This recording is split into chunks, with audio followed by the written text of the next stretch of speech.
Chers bien-aimés dans le Seigneur, je vous salue au nom de Jésus-Christ. C'est bien moi, votre humble serviteur, le pasteur Jimmy Fireman. Avant que nous puissions commencer notre sujet de ce soir, j'aimerais d'abord vous demander de faire quelque chose. J'aimerais que vous puissiez vous abonner à notre chaîne Healing Prayer House,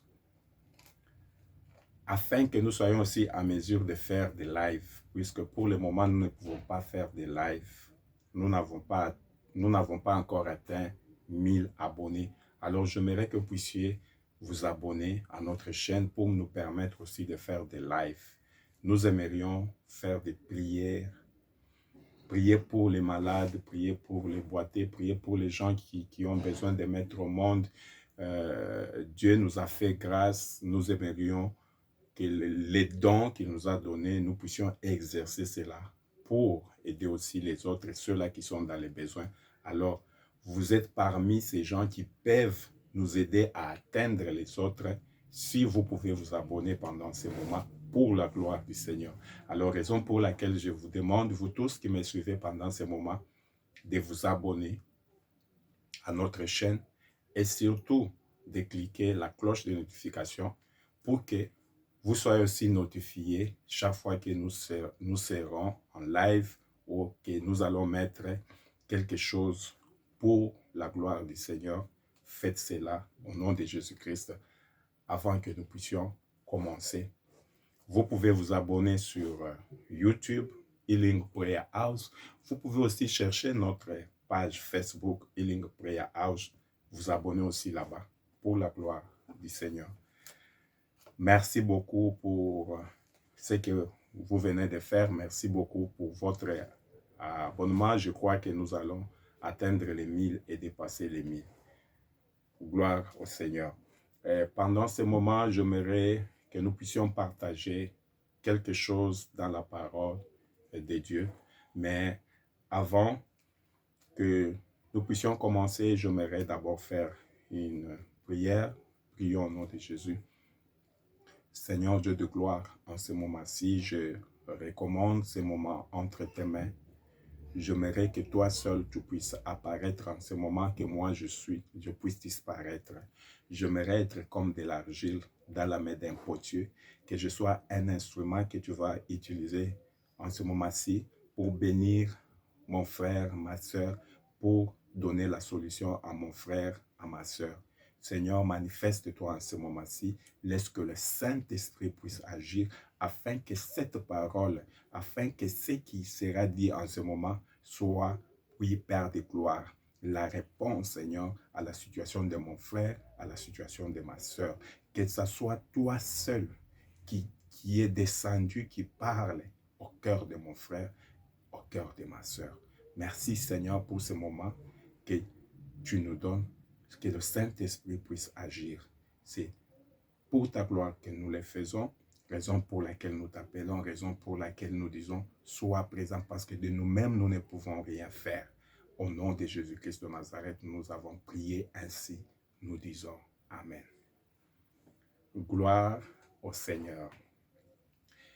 Eh bien, pour aujourd'hui, j'aimerais que nous puissions parler de quelque chose. Nous allons lire la Bible. Et nous allons lire la Bible, nous allons lire dans 2 Corinthiens chapitre 6, à partir du deuxième verset. 2 Corinthiens 6, le deuxième verset. 2 Corinthiens 6, le deuxième verset. La Bible dit ceci. Car il est dit, au temps favorable, je t'ai exaucé. Au jour du salut, je t'ai secouru. Voici maintenant le temps favorable. Voici maintenant les jours du salut. Au temps favorable, je t'ai exaucé. Au jour du salut, je t'ai secouru. Voici maintenant le temps favorable. Voici maintenant les jours du salut. Alléluia. Gloire à Dieu. C'est ça, nous allons parler sur ce passage, c'est notre verset du jour. Avant que nous puissions parler de cela, j'aimerais vous raconter quelque chose qui s'est passé dans ma vie. Un jour, j'étais gravement malade. J'avais fait, je crois, 2 semaines à la maison, 2 semaines ou 3 semaines à la maison, gravement malade. Et un ami frère est venu me rendre visite. Il m'a trouvé gravement malade et il s'est décidé de me prendre et m'amener à l'hôpital. Je répète, je dis, j'étais gravement malade. Et un ami est venu me rendre visite. Il va me trouver gravement malade. Tellement qu'il avait peur de ce qu'il avait vu. Il est parti chercher d'autres frères. Ils sont venus me prendre et ils sont partis avec moi à l'hôpital. Une fois arrivé à l'hôpital, le médecin a checké ma température et c'était tellement élevé, j'atteignais déjà les 40. Là, il s'est décidé de m'injecter la dipyrone. Une fois qu'il a injecté la dipyrone, je suis tombé et c'était fini pour moi. Parce que ce que j'avais vu en ce moment-là, c'était juste le noir. Tout était devenu noir, tout était sombre. Après, je ne sentais plus rien.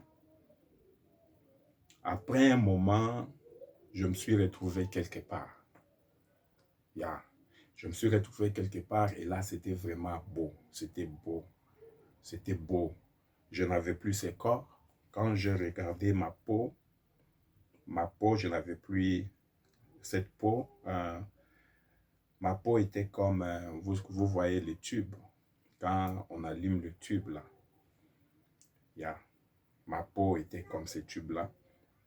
Et même autour de moi, il y avait beaucoup de gens qui étaient habillés en blanc et leur peau était comme ma peau.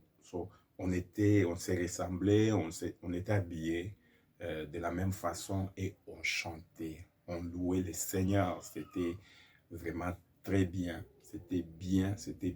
J'avais de la joie et je vis aussi des anges.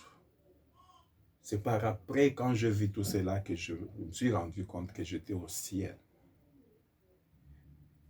Et quand j'ai compris que j'étais au ciel, la première des choses qui est venue à mon esprit, c'était de voir Jésus-Christ. Directement, j'ai arrêté de chanter, j'ai demandé, mais où est Jésus? Je veux voir Jésus. On me dira, tu vois là devant toi. Si tu pars là-bas, c'est là où il est. Et quand je regardais devant moi, il y avait une grande lumière, c'était comme la lune. Et c'était comme si derrière cette lune-là, c'est là où Jésus était. Alors j'ai commencé à avancer pour aller rencontrer le Seigneur Jésus. En avançant, je vis un ange venir de là où je partais. Il m'a arrêté, il m'a dit, Jésus m'a envoyé vers toi. Jésus m'a dit que je dois venir te dire que tu dois retourner sur la terre. Directement, j'ai dit non, moi je ne peux pas retourner sur la terre. Retourner sur la terre, non, il y a la souffrance. Et pendant que je parlais, quand on a parlé de la terre, c'est comme si j'ai eu la vision de tout ce, je me suis rappelé de tout ce qui s'est passé sur la terre. Et pour moi, ce qui s'est passé sur la terre, c'était vraiment de l'enfer. Je ne voulais plus vraiment de cette souffrance sur la terre. Je dis non, moi sur la terre, non. Je voulais rester seulement là-bas, je ne voulais pas rentrer sur la terre. Alors il me dira que Jésus m'a dit que tu dois rentrer parce que si tu ne rentres pas, beaucoup de gens vont mourir. Alors, tu es parmi ces gens qui est choisi pour aller annoncer la bonne nouvelle afin que ces gens-là soient sauvés. Tu dois rentrer quand tu vas terminer ta mission, c'est alors que tu vas revenir ici parce qu'il y a déjà ta place ici.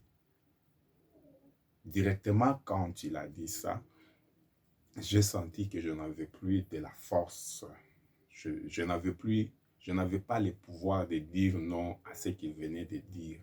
Je me sentais indigne de dire quoi que ce soit. C'était comme si cette parole était sortie avec autorité. C'était comme si c'est Dieu lui-même qui parlait et moi je me voyais comme rien devant lui pour dire non.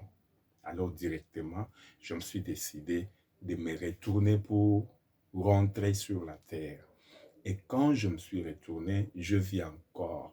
Je vis encore ce que j'avais vu auparavant. C'était sombre, tout était devenu noir. Après, je commençais à me forcer, à ouvrir mes yeux.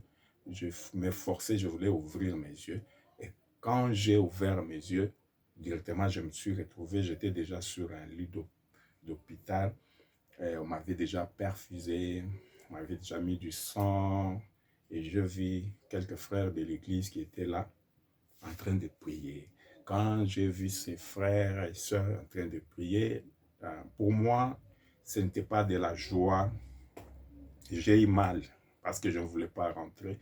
Quand je les ai vus, j'ai compris que si aussi Dieu a décidé que je rentre, c'est parce qu'eux aussi étaient en train de prier. Dieu a exaucé leurs prières. Pour moi, c'était comme s'ils ne devaient pas prier. Pour moi, ils devaient me laisser. Ils devaient me laisser mourir. Je pouvais me retrouver de l'autre côté là-bas et vivre là-bas. C'est comme ça que je me suis retrouvé encore à l'hôpital. Et ce jour-là, c'était mon jour. C'était un jour où tout devait s'arrêter.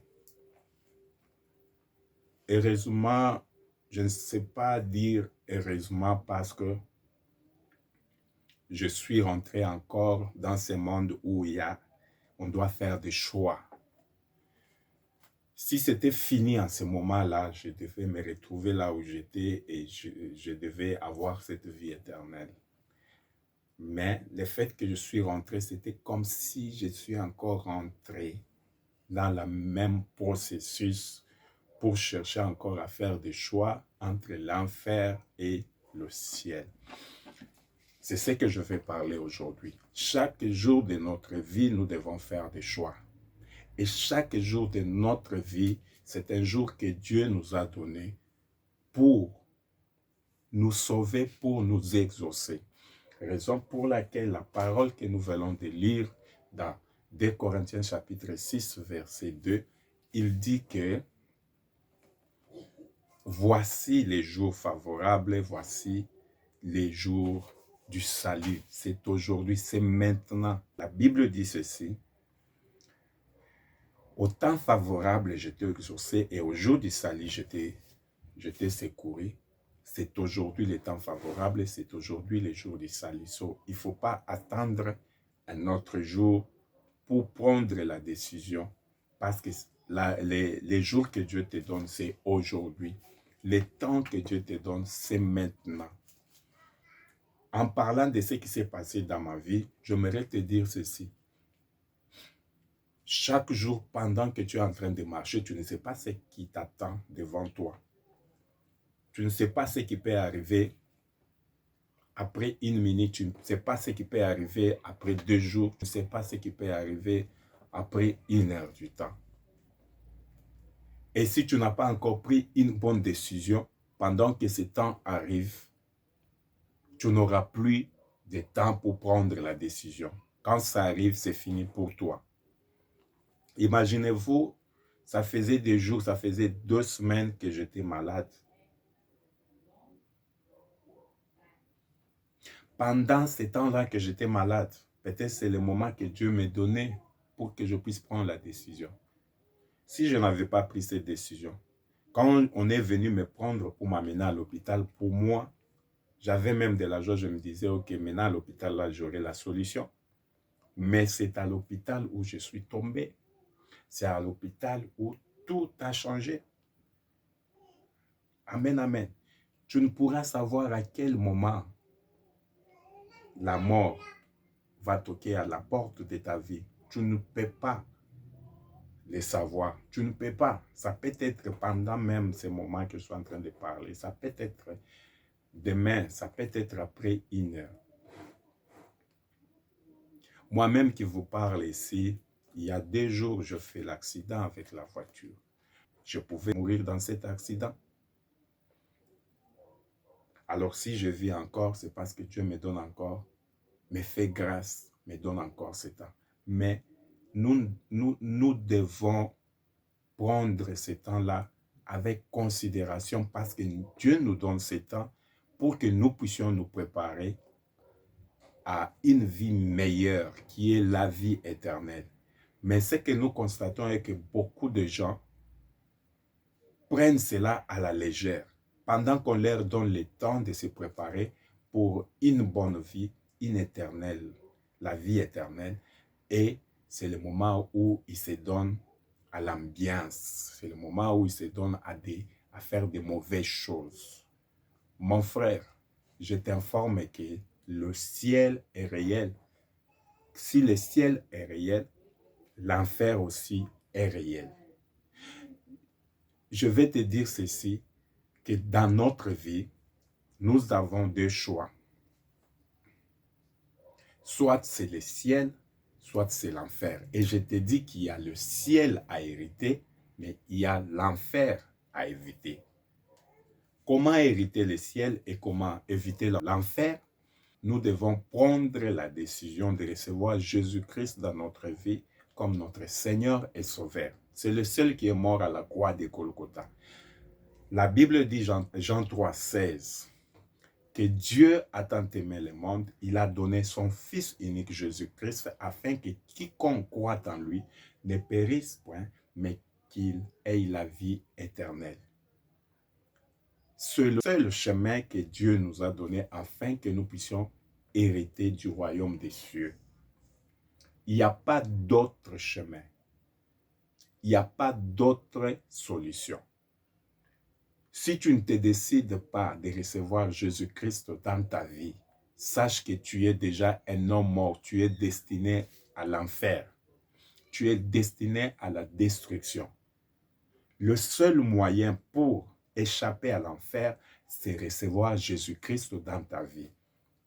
Toi, mon frère qui m'entend, toi, ma soeur qui m'entend, je te dis qu'il n'y a que le Seigneur Jésus-Christ.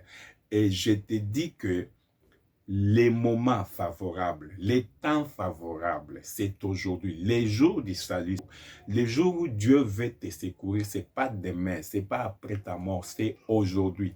Si tu veux entrer dans le royaume des cieux, c'est aujourd'hui. C'est aujourd'hui que tu dois prendre la décision de laisser toutes ces mauvaises choses que tu es en train de faire, de laisser la vie de péché et de commencer une nouvelle vie avec Jésus-Christ.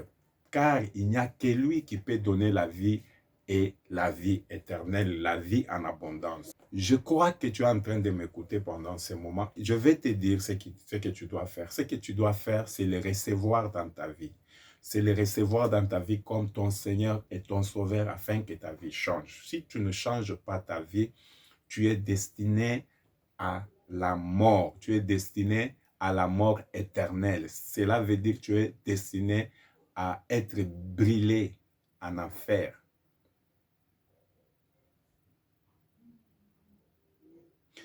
Il suffit que tu prennes la décision aujourd'hui de recevoir Jésus-Christ dans ta vie. Tout change dans ta vie. Dieu devient ton Père. Dieu commence à s'occuper de toi.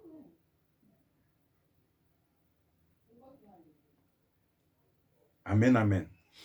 Raison pour laquelle aujourd'hui, j'aimerais demander à tout celui qui m'écoute pendant ce moment de prendre la décision de recevoir Jésus-Christ dans sa vie comme son Seigneur et son Sauveur.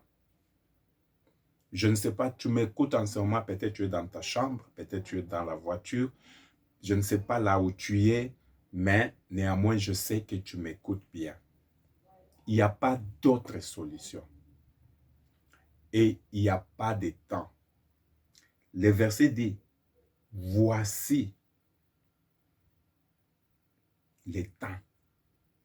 Il parle du temps. Voici maintenant. Voici maintenant les temps favorables. Et voici maintenant les jours du salut. Si tu rates ça, tu ne sais pas ce qui t'arrive demain. Les messages que je suis en train de t'annoncer en ce moment, si tu rates de recevoir Jésus-Christ pendant que je suis en train de parler là, tu ne sais pas ce qui t'attend après une minute. Tu ne sais pas ce qui t'attend après 1 heure du temps. Tu ne sais pas ce que le diable a déjà préparé. Tu sais, la Bible dit que le diable rôde autour de nous comme un lion rugissant, cherchant qui dévorer. Alors, le diable est en train de te chercher. Le diable veut te détruire. Le diable veut te faire du mal. Et Jésus est là, il veut te donner la vie. Il veut te donner une vie d'abondance. Le seul moyen, la seule façon de faire, c'est de recevoir Jésus-Christ pendant que je parle. Pour ne pas tomber dans le piège du diable, ce que tu dois faire, c'est recevoir Jésus-Christ dans ta vie. Lui-même, il dit, dans Apocalypse 3:20, il dit, « Je suis à la porte et je frappe. Si quelqu'un entend ma voix et ouvre sa porte, j'entrerai chez lui. Je souperai avec lui et lui avec moi. » C'est Jésus qui parle. Pendant que je suis en train de parler, c'est Jésus-Christ qui toque. Pendant que je suis en train de parler, c'est Jésus-Christ qui frappe à la porte de ton cœur afin que tu puisses ouvrir la porte. Il veut entrer dans ta vie. Il veut te sauver. Il connaît déjà ce qui va t'arriver s'il ne te sauve pas.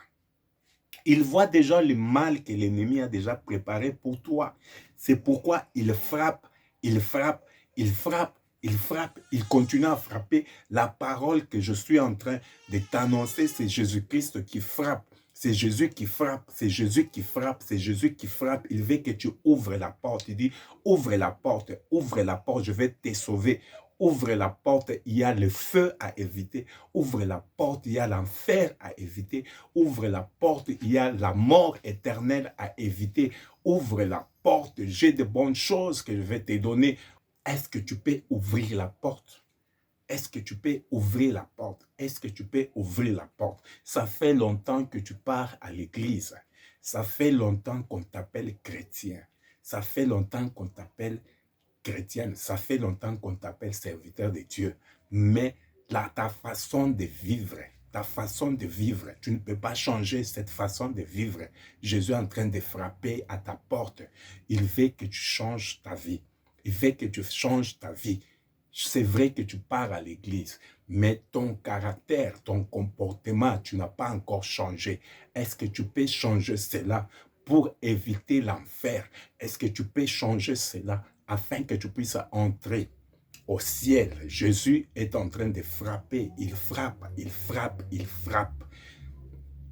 Ce que je suis en train de dire, c'est Jésus qui frappe à ta porte. Quand tu écoutes ma parole, c'est Jésus qui frappe. C'est Jésus-là qui, un jour, m'a fait retourner sur la terre. Il m'a dit, va, il y a beaucoup qui vont mourir, il y a beaucoup qui iront en enfer.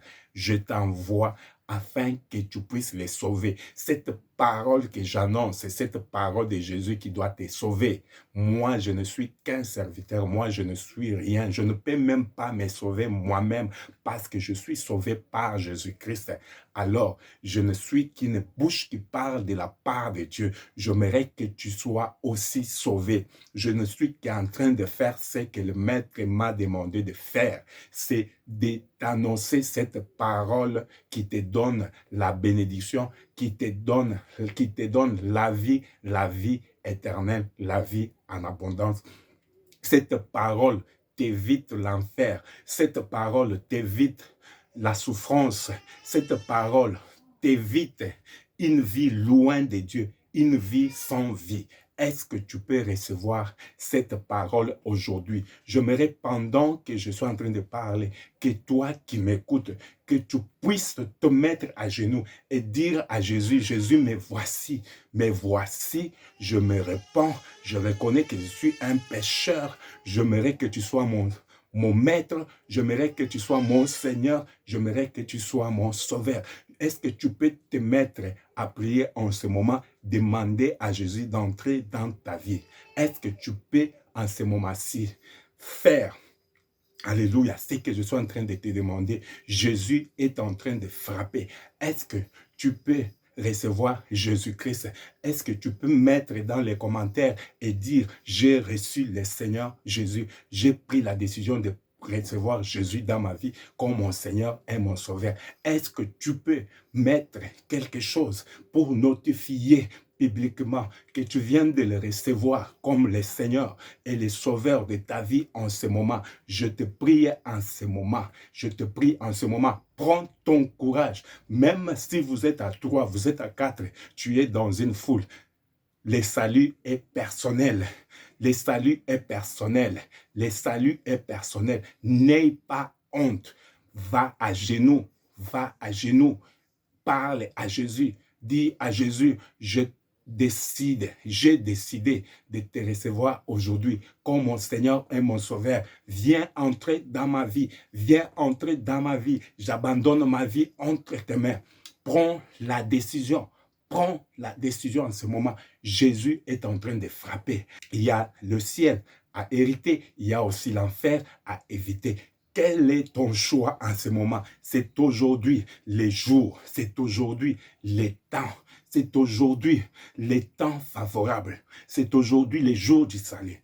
C'est aujourd'hui les temps favorables, c'est aujourd'hui les jours du salut. Est-ce que tu peux prendre la décision en ce moment-ci? Toi qui n'as pas encore pris la décision, toi qui n'as pas encore pris la décision, je t'attends. Toi qui n'as pas encore pris la décision, je t'attends. Toi qui n'as pas encore pris la décision, je t'attends. Jésus est en train de frapper. Il frappe, il frappe, il frappe, il frappe et il frappe encore. Il frappe, il frappe, il frappe et il frappe encore. Il frappe, ouvre la porte, ouvre la porte, ouvre la porte, ouvre ta bouche. Dis à Jésus, oui Jésus, entre dans ma vie. Je te reçois comme mon Seigneur et mon Sauveur. Ouvre la bouche, ouvre la porte de ton cœur. Parlez à Jésus. Parlez à Jésus. Reçois les saluts. Reçois le royaume des cieux. Reçois la vie éternelle. Bien-aimé dans le Seigneur. Bien-aimé dans le Seigneur. Jésus-Christ est là. Jésus-Christ est là. Il est en train d'agir. C'est aujourd'hui les jours du salut. C'est aujourd'hui les temps favorables. Aujourd'hui les jours du salut. C'est aujourd'hui les temps favorables. Jésus-Christ est présent. Merci Jésus. Merci Jésus. Merci pour ce que tu fais. Merci pour ce que tu accomplis.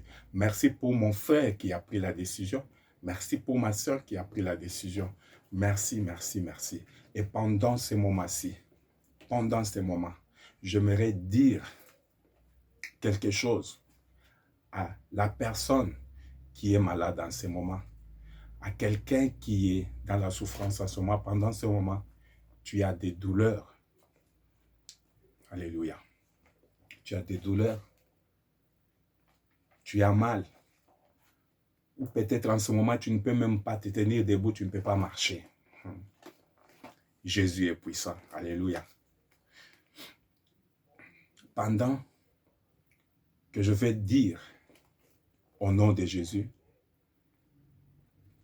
3 fois, tu vas toucher à la place qui te fait mal et la douleur va partir. Si tu ne marches pas, quand je dis Jésus, Jésus, Jésus, tu dois te mettre debout et commencer à marcher. J'aimerais que tu aies la foi. Je sais ce que je suis en train de dire. Jésus est puissant. Il est celui qui guérit. Si tu es stérile, tu vas prendre ta main, tu vas mettre au niveau de ton ventre. Toi qui es stérile, toi qui as un problème pour avoir un enfant, prends ta main, tu mets au niveau de ton ventre. Pendant que je vais dire Jésus, tu répètes aussi Jésus. Jésus, tu répètes Jésus 3 fois. Après la 3e fois, le miracle va se produire dans ta vie. Pour autre problème que tu as, tu vas toucher au niveau de ta tête. Pendant que je dis Jésus, toi aussi tu dis Jésus. Je dis Jésus, tu dis aussi Jésus. Alléluia. On va commencer. Jésus. Jésus. Jésus. Oui, reçois maintenant ton miracle. Reçois ton miracle. Reçois. Au nom de Jésus. Amen.